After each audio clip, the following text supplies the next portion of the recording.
Jadi itu biasanya dibangsakan dia bagi nafsu ya, karena kalau sifat itu bagi ada je benda muda apa ni? Jika ada je benda muda kan? Ya.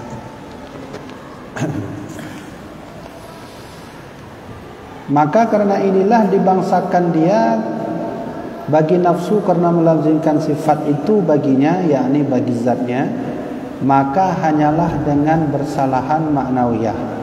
Maka bahwasanya melazimkan ia bagi ma'ani. Maka karena inilah dibangsakan dia kepada ma'ani. Dan sesungguhnya diketahui daripada kalam musannif itu bahawa barang yang telah lalu daripada segala sifat itu dua bahagi. Salah satu daripada keduanya yaitu yang pertamanya sifat nafsiyah, dan yang kedua yaitu yang lima yang tinggal itu sifat salbiyah. Dan barang yang lagi akan datang daripada segala sifat itu dua bahagi pula. Salah satu daripada keduanya dan yaitu sifat wujudi, dan yaitu sifat ma'ani, dan yang kedua sifat ahwal yaitu sifat ma'nawiyah. Maka hasilnya daripada kalam musannif bahawa sifat 20 itu terbagi atas 4 bahagi. Pertama sifat nafsiyah, dan dhabitnya ma la ta'aqqalu dzati illa biha, artinya barang yang tiada diakal zat itu melainkan dengan dia. Artinya tiada tasawur pada akal subut zat itu melainkan dengan sifat nafsiyah. Itu kena ya.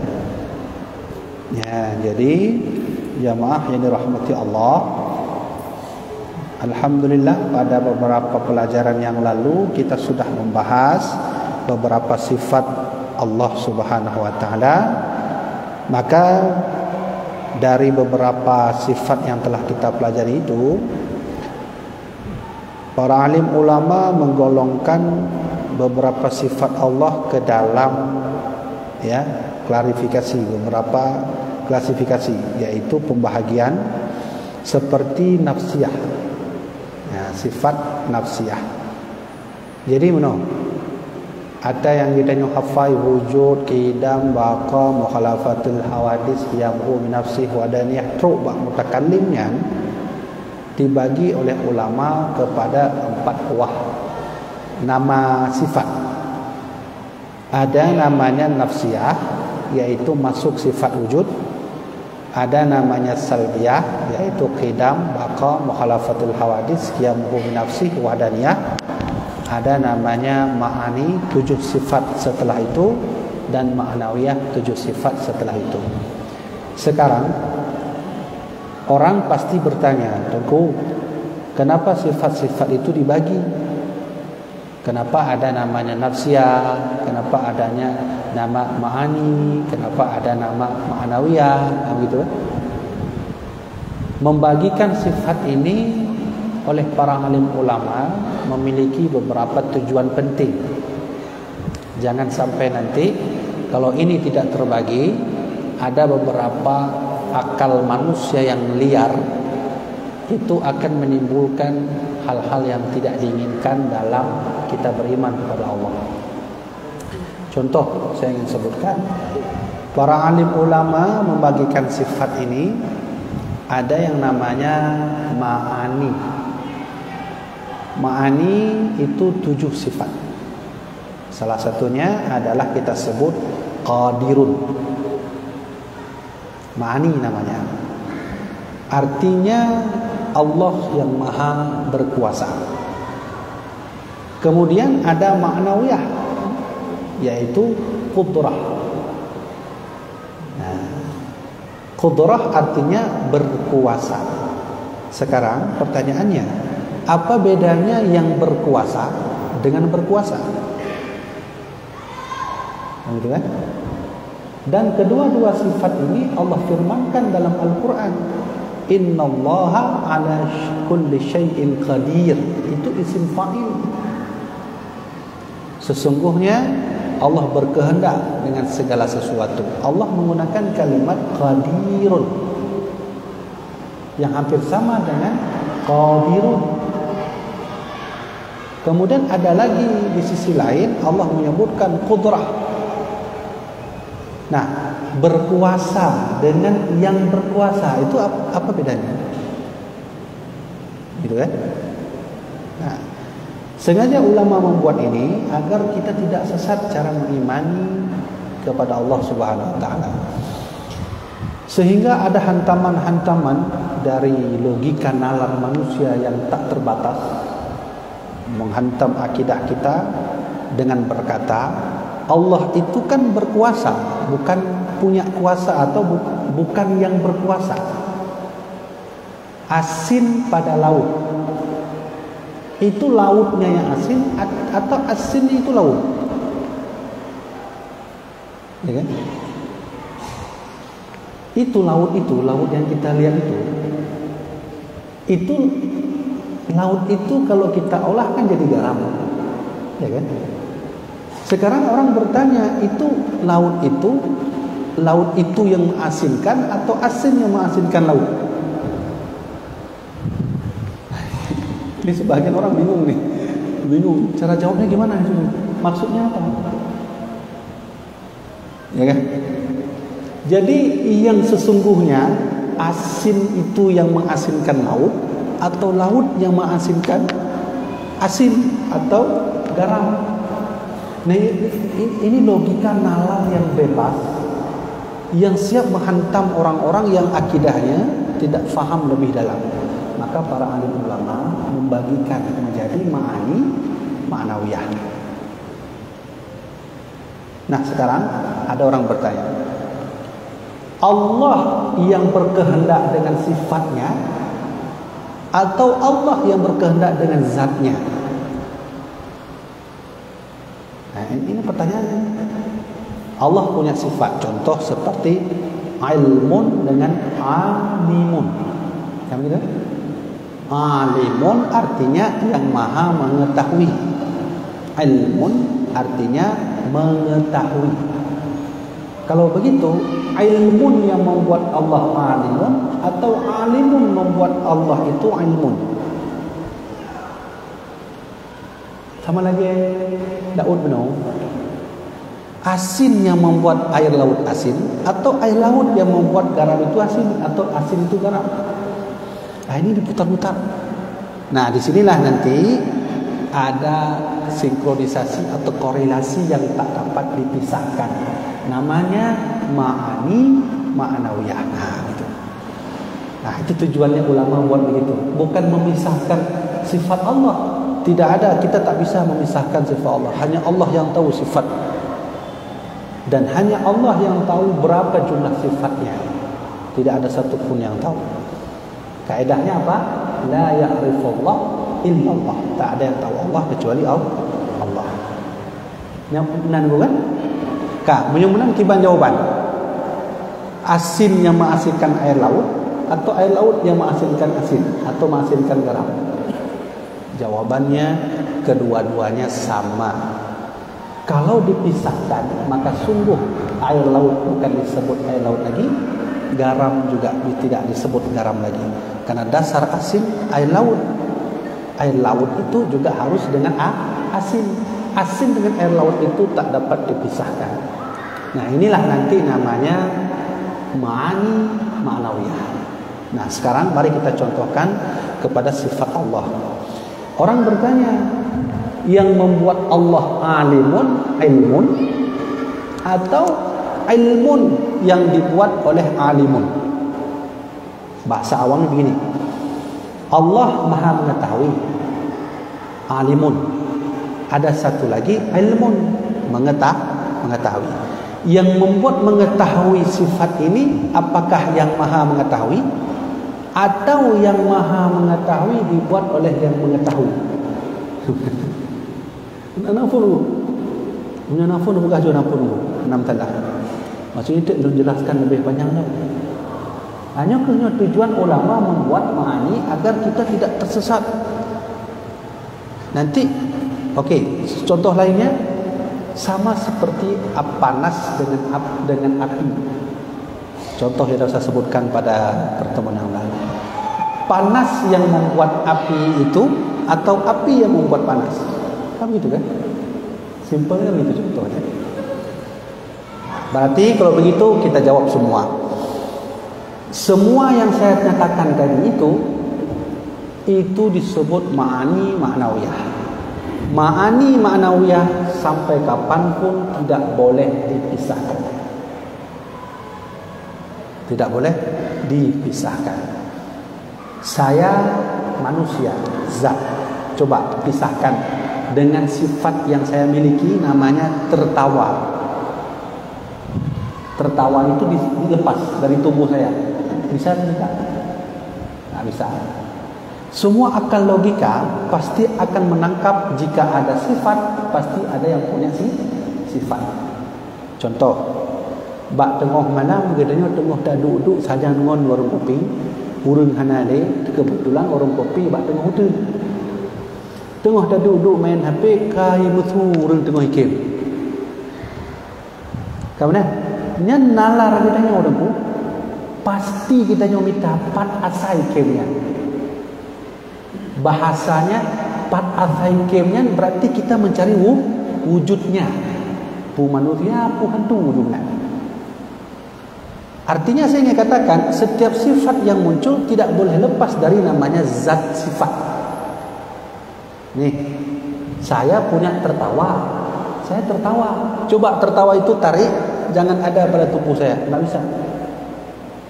Tertawa itu sifat. Tubuh ini zat yang punya sifat. Ya, begitu maksudnya. Punya hana form dom, maka dia tabuh contoh lagi putih. Putih bintik. Ni apapun tulisnya kan putih. Acin peleh putihnya mbak apa tulis. Tak bisa dulu. Nah, begitu juga.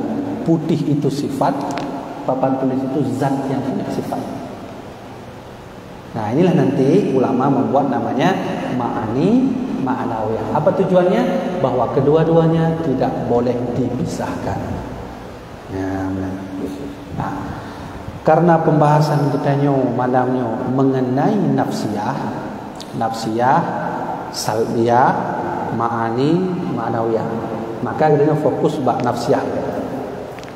Nafsiyah ini kalau diambil dari kamus itu nafsun. Ya, kullu nafsin dha'iqatul maut. Tiap-tiap jiwa itu merasakan mati. Nafsun itu jiwa satu. Hanya Allah lah yang punya sifat satu yang hanya dimilikinya, tidak pada yang lain. Yaitu sifat nafsiyah. Apa itu?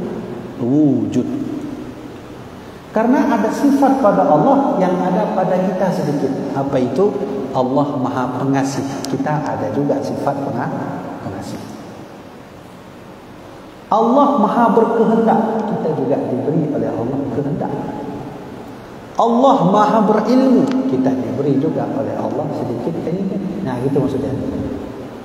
Ada sifat-sifat Allah yang diturunkan oleh Allah sedikit untuk kita. Tapi ada satu sifat yang hanya Allah saja punya, yang lain tak punya. Namanya wujud. Maka ulama menyebut wujud ini nafsiyah. Bahasa orang awam, nyotok ba Allah anak lain. Kaya naurun tanya. Allah kan ada. Saya kan ada. Ini saya ada ini masih hidup. Coba, siapa yang berani mengatakan saya ada? Pada pertemuan yang lalu saya sudah sebutkan, andai ada orang bilang saya itu yang mana? Saya Tunku Habibie, ya yang mana?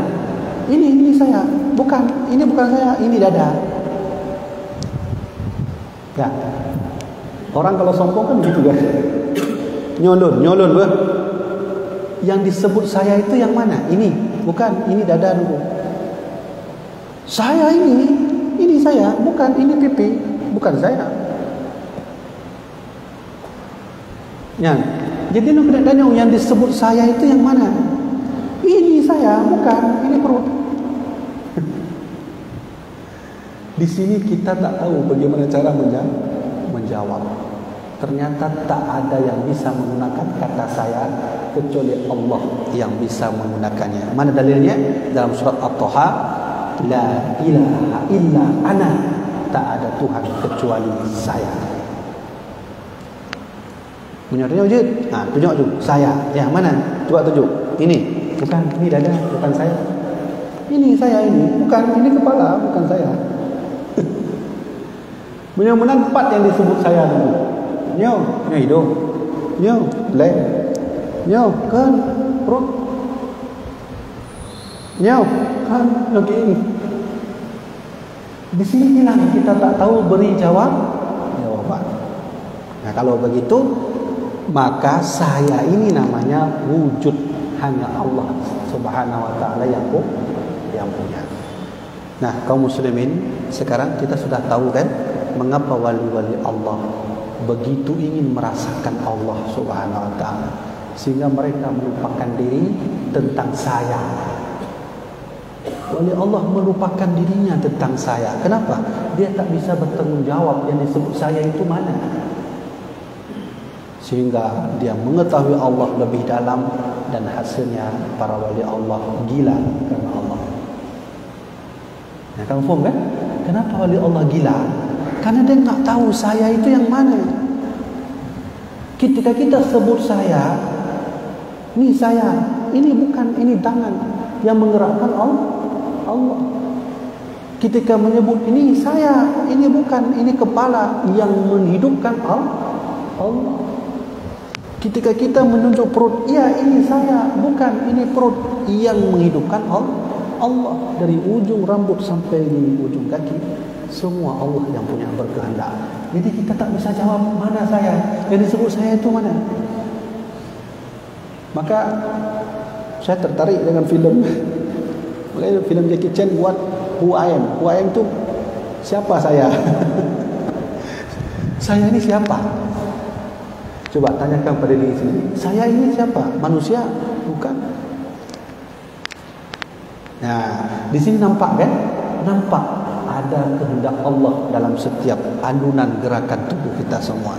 Maka wali Allah gila karena Allah. Kenapa? Tak bisa menjawab mana saya.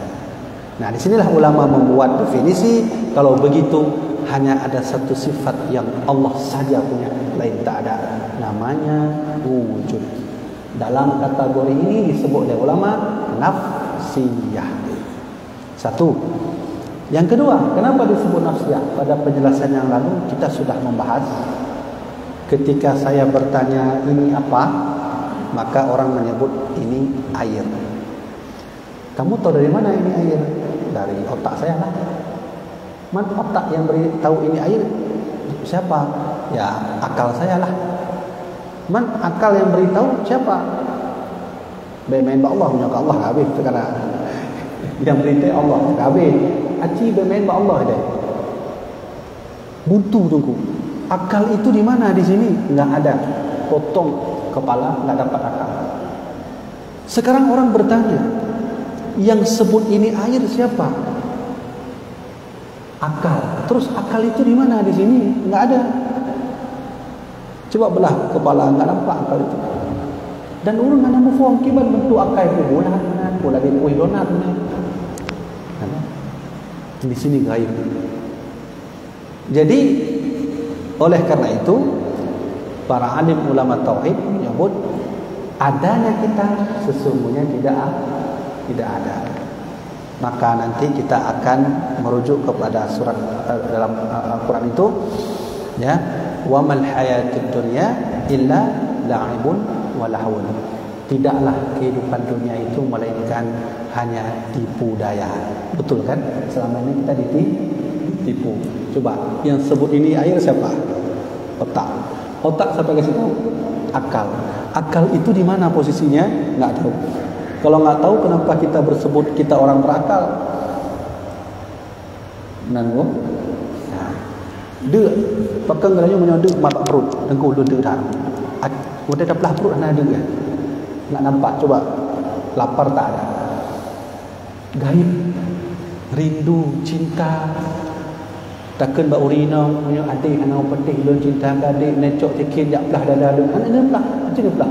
Nak cinta. Ana gadoh you know kan? Kiban jawaban ana jawaban. Kalau begitu adanya kita sesungguhnya tidak ada. Kalau begitu Allah yang ada dan akan selalu akan ada.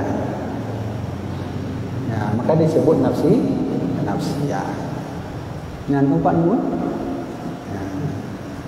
Jadi kalau ingin mengenal Allah itu enak. Jadi kalau kadang ada satu masa nanti kita akan merasakan fana. Fana itu ibarat seseorang 40 tahun menikah, anak tak ada. Lalu tiba-tiba istri kita yang sudah 40 tahun melahirkan anak pada umur 41 tahun.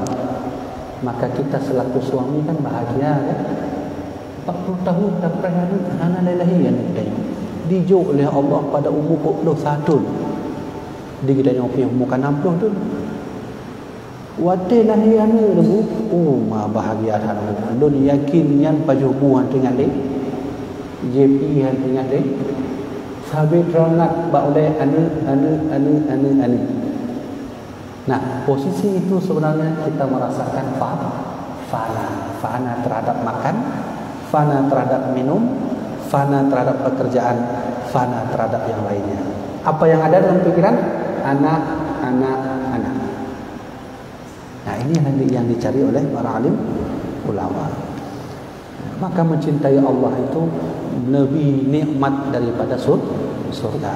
Surga tak nikmat seperti mana kita berjumpa dengan Allah Subhanahu wa taala. Jangan apa? Kaje. Ini namanya nafsiyah. Nah, kemudian dan lagi ta'rif oleh setengah ulama pula bahawa yang disebut nafsiyah itu al-halu tsabitu lidzati madamas adzatu ghaira mu'allalatin bi'illatin. Hal yang sabit bagi zat selama ada zat itu padahal tiada karenakan dengan suatu karena yang yakni bukan karena ma'ani itu berdiri kepada zat atau karena lainnya dan seterusnya. Tadi sudah kita baca. Allah itu ada, namanya wujud. Air ini bisa kita katakan ada kalau dia sudah tersusun. Lo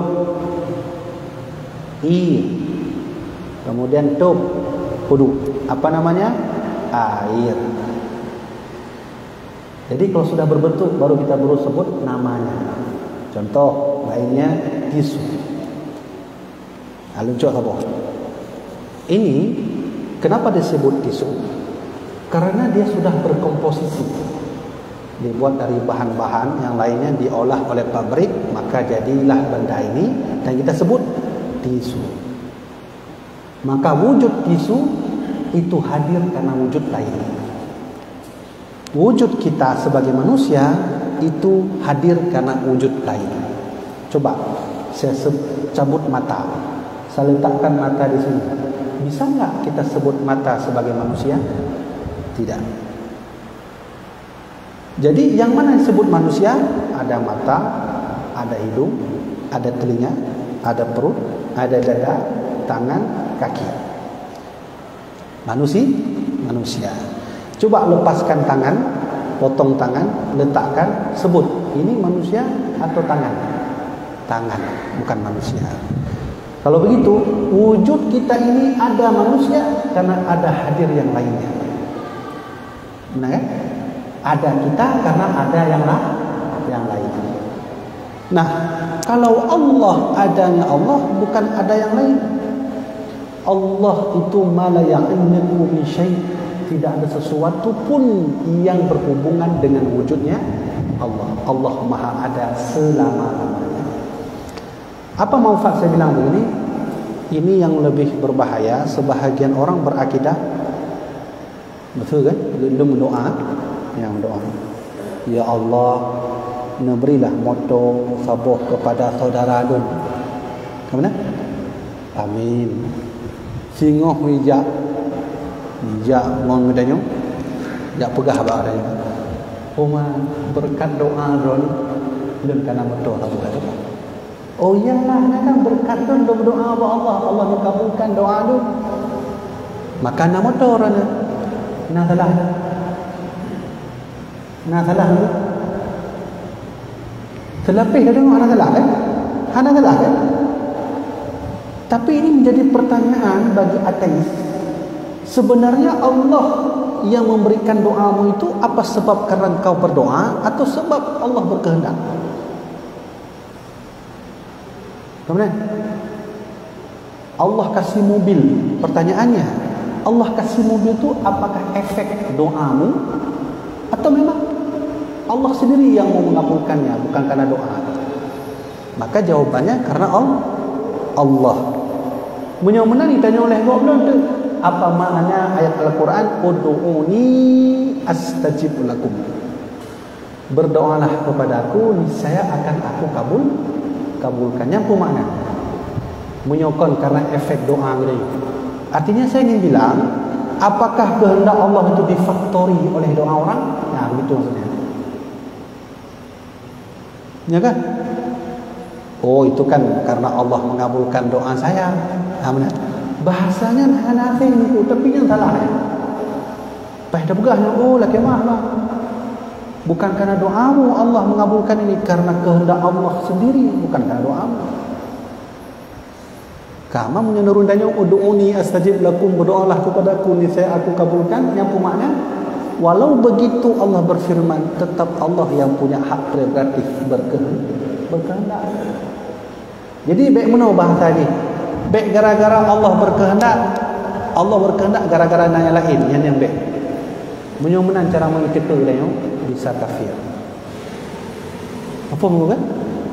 Baik nasagai iman dia mana? Allah berkehendak karena ada faktor lainnya. Benar maksudnya? Baik. Ya.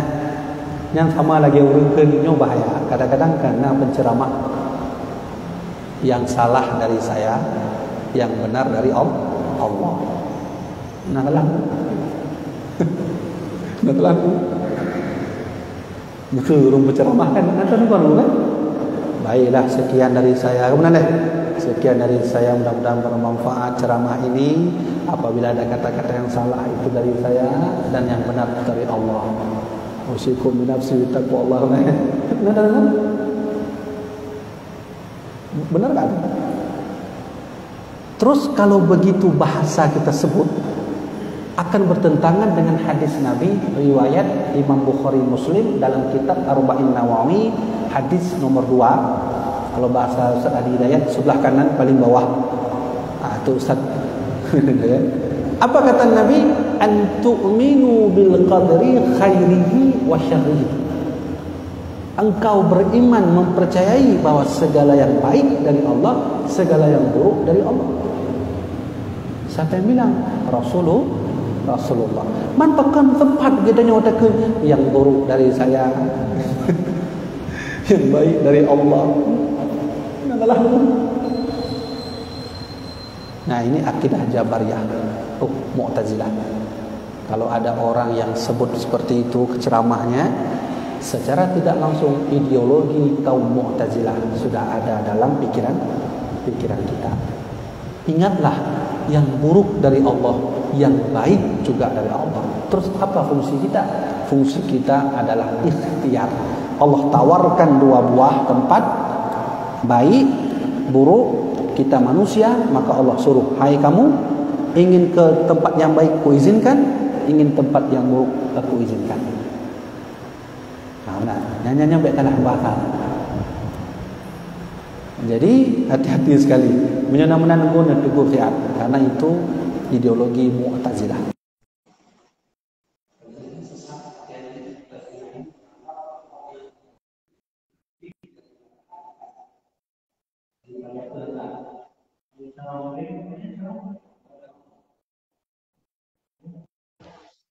Belum kaya itu.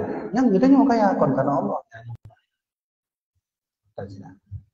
Nah, jadi oleh karena itu bahwa wujud Allah itu tidak berefek dari yang lain.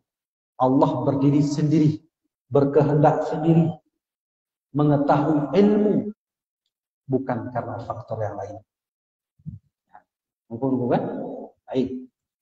Kemudian bahwasanya ya dan keluar dengan kata tiada dikarenakan dengan sesuatu karena yaitu sifat manawiyah. Maka yaitu hal yang sabit bagi zat dua tetapi dikarenakan dengan makna itu berdiri pada zat seperti yang lagi akan datang bicaranya insyaallah. Jadi begini, ini ada dua pendapat ulama. Ada yang sebut wujud itu bukan sifat tapi zat. Ada yang sebut bahwa wujud itu sifat yang ada pada zat. Itu hanya perbedaan pendapat saja dan hanya Allah yang tahu bagaimana ya Allah itu. Dalam kitab yang sering kita baca ini bahwa wujud itu masuk kepada sifat. Nih, ini saya zat. Zat itu artinya benda yang berbentuk. Nah, ini tangan saya berbentuk. Nah, ini berbentuk. Mata saya berbentuk. Hidung saya berbentuk. Rambut saya berbentuk. Itu namanya zat. Maka ditempelkanlah oleh Allah. Zat. Jadilah wujud. Nah, jadi kita ini wujud karena ada zat-zat. Buat kue bolu. Kue bolu itu sehingga disebut bolu karena ada zat. Apa itu? Gula, tepung, susu, ini namanya zat. Nah, para alim ulama menyebut bahwa sifat wujud itu bukan sifat, tapi zat. Namun demikian, lebih banyak kita ikut bahwa wujud itu adalah sifat. Ini khilafiyah ulama. Nah, maka oleh karena itu, dia huwa artinya sifat itu lahu zat dan tiada bagi Allah Ta'ala sifat nafsiyah melainkan wujud doang, tetapi tersebut dalam asyah al-nasi atas matan kubra. Bahwasanya Allah Ta'ala bersalahan bagi segala yang baru dengan beberapa sifat nafsiyah seperti jalal dan jamal dan hilmu dan umpamanya, dan kata musannif wal khamsatu ba'daha salbiyah. Sudah habis sampai situ. Nah, nanti kita akan bahas sifat yang kedua, salbiyah. Kalau gitu saya beri kesimpulan. Malam ini alhamdulillah kita sudah belajar namanya sifat nafsiyah. Saya ulangi lagi, sifat nafsiyah itu sifat yang hanya Allah saja yang punya, yang lain tidak ada. Namanya nafsiyah. Ada juga sifat ma'ani. Allah Maha Pengasih, ada pada kita sedikit Maha Pengasih. Allah Maha Berdana, ada pada kita sedikit berdana. Itu namanya ma'ani. Tapi ada satu sifat yang hanya Allah saja punya, ya, nafsiyah. Habis kemudian baru besok kita masuk sifat salbiyah. Apa itu artinya? Apa fungsinya? Dan seterusnya. Jadi nantinya nawatirnya butuh itu.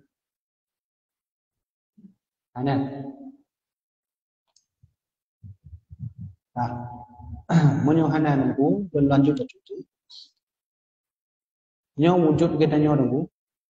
Apa yang kita rasakan selama ini ada, itu sesungguhnya yang etikat dalam Ahlus Sunnah wal Jamaah adalah tidak ada. Apa maknanya? Jangan pernah merasakan sesuatu yang ada pada diri kita, karena suatu saat itu akan menghilang. Jadi ada fungsi tasawufnya ketika kita belajar wujud. Kita semua ini yang masjid, pintu, saya, papan tulis ini semuanya yang kita lihat itu ada tabut ya. Apa tasawufnya? Jangan pernah menganggap semua itu punya kita, karena suatu saat itu akan menghilang. Jangan pernah menganggap itu wujud sebenarnya, karena suatu saat itu akan menghilang. Nah, itu sisi tasawuf dari kita belajar sifat manusia.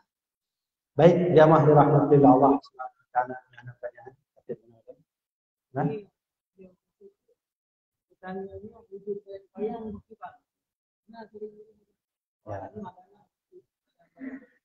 ya. Ya, nah runtanya adalah wujud bayang-bayang. Wujud bayang-bayangnya artinya adalah bahwa kita kon wujud asli.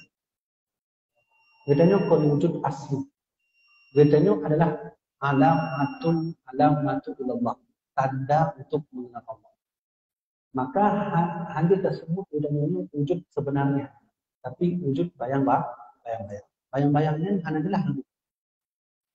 Nanti itu bayang-bayang adalah. Kenapa disebut bayang-bayang? Ada wujud asli. Apa itu? Matahari. Matahari yang membuat kita itu memunculkan bayang-bayang. Maka bayang-bayang itu sebenarnya tidak ada. Apa yang ada? Matahari. Maka matahari itu sesungguhnya juga tidak ada. Apa yang ada? Ya apinya itu, api matahari. Dan seterusnya. Yang ujung itu hana manusia. Hanya Allah yang maha. Hanya. Jadi jamaah rahmatullah Allah Subhanahu wa taala, sekianlah yang kita sampaikan dan bermanfaat bagi kita sendiri, bermanfaat bagi jamaah rahmatullah Allah Subhanahu wa taala. Wallahu a'lam bissawab.